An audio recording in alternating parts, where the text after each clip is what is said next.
Well, yeah, in the beginning, there was a coin, a silver denarius and a gold Arius autos, actually. In actuality, the Romans were the first to establish a hard currency system using precious metals, and these coins' weight and purity held steady for generations, promoting economic stability. By reducing the amount of precious metal in the money, emperors gradually depreciated, causing inflation and an economic slump. In order to restore trust in money, Constantine the Great later instituted the Byzantine Empire's monetary system by introducing the solidus, a gold coin. In fact, aside from the Ming dynasty, whoever valued physical currency so highly, they used copper coinage, especially silver, to collect taxes. The dollar's direct convertibility to gold ended in 1971 when the US formally abandoned the gold standard under President Nixon, ushering in the era of fiat or soft currency. It's all over now, of course. I mean, it's not all over, but it is in a way. And this is where convenience comes into play because the majority of us always have our cell phones with us. Therefore, why should we carry cash and credit cards if we can have everything in one place? Don't worry about having wallets on top of everything else. In the beginning, also, there was anonymity from the Inca Empire, which operated a highly centralized, non monetary economic system that depended on labor taxation, resource redistribution, and reciprocal exchange rather than currency or banking institutions, to Western Union's transactions. The history of payment invention is not without its creative moment. Naturally, NFC and cryptocurrency are the two major trends of today. And since I've previously covered encryption, let's explore near field communication. Devices within 4 centimeters might exchange data contactlessly thanks to NFC or short range wireless technology. It operates at 13.56 megahertz and it facilitates bidirectional communication for device pairing, file sharing, and payment. RFID technology was developed to track objects using radio waves. So let's examine your top NFC enabled payment choices right now without delving too deeply into the past. Google Wallet, although it has nothing to do with maybe, I mean, it does have everything and nothing to do at the same time with this, but it should be brought up. Again, payment cards, transit passes, loyalty cards, event tickets, and digital keys are all could be stored in Google Wallet, a digital wallet platform. Android Pay took the place of a debit-like wallet card. Eventually, Google Wallet and Android Pay combined to form Google Pay. Currently unavailable for iOS, the replacement for Google Pay for tap to pay and digital passes. Yeah. So for contactless payments outside of supported regions, iPhone users mostly rely on Apple Wallet. So let's go first to Samsung Pay. Samsung Pay is a mobile payment and digital wallet service by Samsung that enables contactless transaction via NFC and MST technologies, if you remember that. Well, if you don't remember MST, it was in Samsung Pay and it was a proprietary technology that allowed Samsung devices to emulate the magnetic stripe of a payment card, enabling contactless payments at traditional swipe terminals without requiring NFC support. What it does, it generates a magnetic signal mimicking a card swipe by a built-in coil transmitting payment data to terminals. It worked at 90% plus of existing terminals, even on NFC ones, bridging the gap during early contactless adoption. It also uses tokenization and encryption. However, a 2016 vulnerability allowed eavesdropping of tokens from up to 2 meters away using low cost receivers. So eventually, NFC adoption surged globally, reducing reliance on legacy terminals. Galaxy S21 series dropped MST, and newer Samsung devices no longer support MST, focusing solely on NFC. MST which gave Samsung Pay broader terminal compatibility than Apple Pay or slash Google Pay during its prime in between 2015 and 2020. Security risks declining need for magnetic stripe emulation led to its removal, and for older Samsung devices, MST remains functional but unsupported in new hardware. Today, Samsung Pay operates just like Apple Pay, relying on NFC for contactless payments. When operating at their best, MST and NFC both provide comparable transaction speeds, usually 1 to 2 seconds. The gadget must provide the gadget must provide a magnetic signal that the terminal reads like a mag stripe in order for MST to simulate a real card swipe. Due to the requirement for signal alignment, this operation might occasionally take a fraction of a second longer. Samsung Pay replaces card details with encrypted tokens for transactions. It requires fingerprint, iris scan, or PIN for payments. It stores membership cards, offers discounts, and tracks promotions. It's pre-installed on Samsung Galaxy smartphones and select wearables. You can add credit/debit cards via the app by scanning or manual entry. Just hold the device near the terminal. It works at swipe-based terminals for older devices and requires tap-enabled terminals, and it gets confirmation via biometrics or PIN. Galaxy S21 and newer models dropped MSC, relying solely on NFC due to broader NFC adoption. It's integrated into Samsung Wallet since 2022, and it combines payments, IDs, and digital keys. It's available in 29 plus countries, including the US, UK, India, Brazil, and Japan. Well, surpassed 1.3 billion transactions globally by 2018. Is that the right number? I guess. Oh, that's a lot. Well, Apple Pay. On the other hand, if you worship the goddess of Starshmuck, or if you're simply a basic Mango person, want to be designer or hipster, I'm pretty sure you're worshiping everything Apple, which is okay. No harm done, as long as I don't have to. No, seriously. Apple Pay debuted accelerating NFC adoption for contactless payments, and in 2024, Apple Pay celebrated 10 years as the top mobile payment service in the US. What happened in 2013, Apple worked with American Express, Visa, and MasterCard to create a tokenization system that uses single use digital tokens in place of card numbers to enable safe transactions.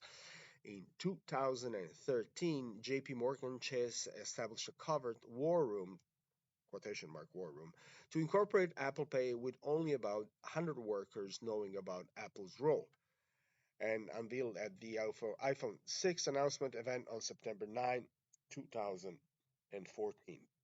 Well, traditional card payments were deemed outdated and vulnerable by Tim Cook, released with iOS 8.1 on October 20th, 2014. It supported the iPhone 6 Plus, and later the Apple Watch. It used a specialized chip to hold encrypted payment data and NFC for contactless purchases. For two-factor security, Touch ID or later Face ID, Optic ID was utilized, partnered with Walgreens and McDonald's, as well as major payment processors like Verifone and Stripe. Arrived in July 2015, the first time it had expanded abroad. And in February 2016, it launched with 15 Chinese banks on board as of 2025. It will be accessible in more than 75 countries and handle about 10% of all card transactions worldwide, believe it or not. Passbook, which came in 2012, gave way to Wallet in 2015, which centralized IDs, tickets, and payments, allowed U.S. consumers to divide purchases into interest-free installments when it was first introduced in March 2023. And it supported both open-loop networks like London's TfL and closed-loop systems like Japan's Suica and Hong Kong's Octopus, accelerated the proliferation of NFC by coinciding with the 2015 switch to chip and PIN terminals in the United States. And eventually it overcame early customer and merchant reluctance to become the leading mobile payment service in the United States by 2024. So, Conclusion: if you have to choose between proprietary systems, this is what I think. I mean, Samsung Knox encryption is fantastic, but lacks hardware isolation equivalent to Apple's secure element. Also, MSC was limited to Samsung devices, and it was a unique point for older terminals. Deep iOS integration, like Safari Autofill, Apple Watch payments, it uses a dedicated secure element chip to isolate payment data. No native rewards, though, dependent on link cards like Apple Card, cashback, or so on. Earn points per transaction, redeemable for Samsung products or gift cards. And still dominates globally due to iOS popularity and NFC standardization. There's a niche appeal for Samsung users, especially in regions with legacy terminals. Stronger privacy is provided by Apple Pay's hardware-based secure element and anonymized transactions. Majority of customers choose Apple Pay by default due to its increased acceptability and iOS integration. Apple Pay is unparalleled for iPhone users. Rewards are given to Samsung fans also, but MST's loss lessens its advantage. Apple Pay prioritizes privacy but not keeping transaction data and is only compatible with iOS devices. Additionally, it offers smooth interaction across the whole Apple ecosystem. So, NFC is now the norm. However, Samsung Pay's MST offered wider terminal support, which is strange, right? And the integrated Samsung Pay program benefits regular customers. Samsung Pay includes an integrated rewards program, supports both NFC and MST, and it was compatible with older payment terminals.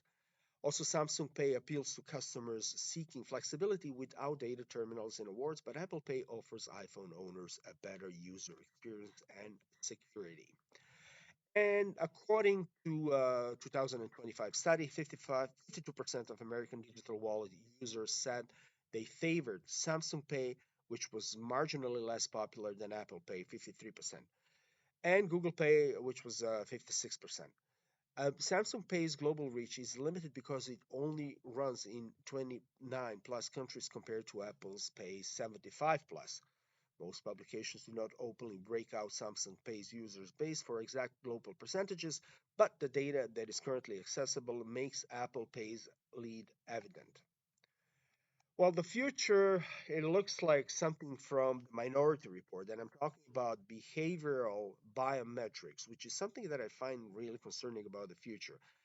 Well, what happens, AI verifies users by identifying minor trends like typing speed.